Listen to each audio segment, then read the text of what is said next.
y'all, it's Maddie from the Itty Bitty Homestead Committee. I have baby mini Rex of varying sizes, and I figured that today we could talk about and go over when I put the does in different cages and how we work at moving the babies as they get older. So let's hop into it. So as many of you know, I use these wooden boxes specifically for my mini Rex. And that is because they are so small and it's really easy for the babies to fall through the wire if they end up getting caught on mom's teat and get pulled out of the nesting box like they would with the plastic totes. So I prefer using these because it's less likely for the babies to fall out. And if I have a doe that I know is really bad about pulling her babies out, I can put a baby saver on the edge of this so it scrapes the babies off. For my mini Rex, I will keep them in their 24 by 24 singleton cage until their kits are about 3 to 4 weeks of age.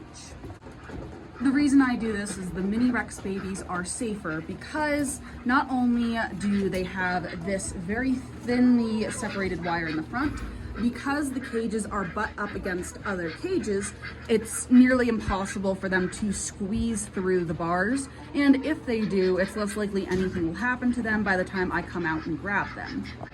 This is a completely different standard than my large breed rabbits. Normally what I'll do for them is upon giving them a nest box, I will move them into a 36 by 36 cage with their nest box where they will remain until their babies are being separated from them at weaning age.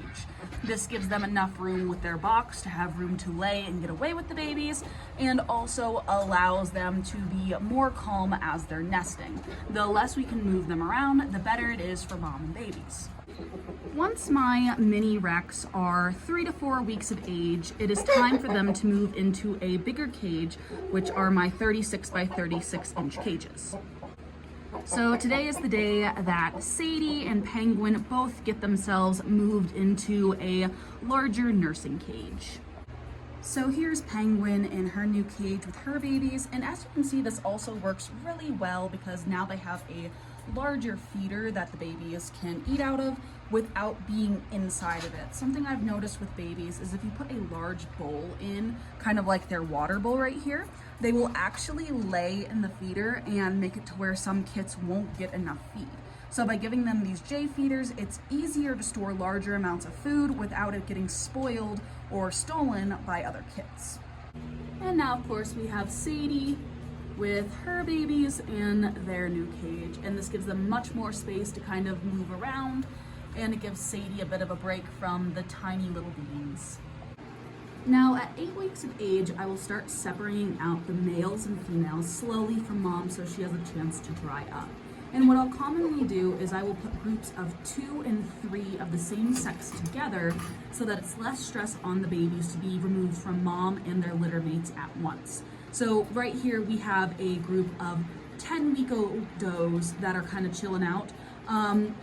I will say that I normally like to get them separated out by 12 to 16 weeks away from each other because that's normally when they start getting territorial and they need separated. But for now, it's less stressful for them to hang out in the same cage from the same litter. Now, if I have an odd number of kits, I might do something like this, where I will put mom and a singleton baby in the same cage while she finishes drying up. This is a 24 by 24, and this is 2 and her foster baby, who is a little Californian buck. He'll stay in with his mom for another couple of days just to make sure that she dries up, and then I'll remove him as well so we don't have to worry about him breeding her. Normally I would take the bucks off first, but in this case I wanted him to have a little extra time with mom just because when it comes to Californians, he is a little behind on weight. So I just want to give him a little extra time with mom before I move him into a buck grow-out pen. So this right here is the grow-out pen we use for our young bucks.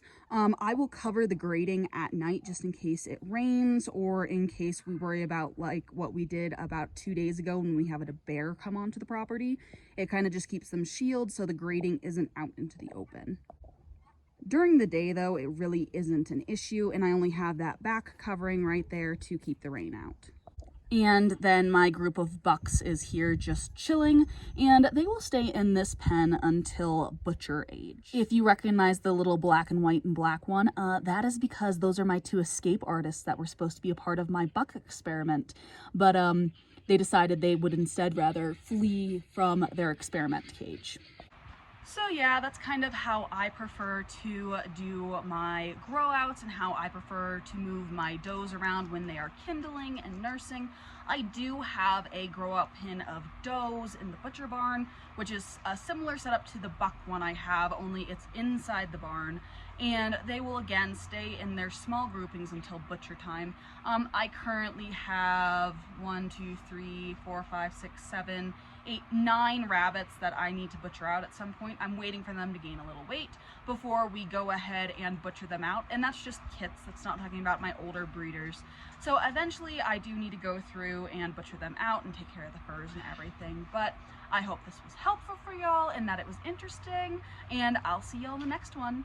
Bye.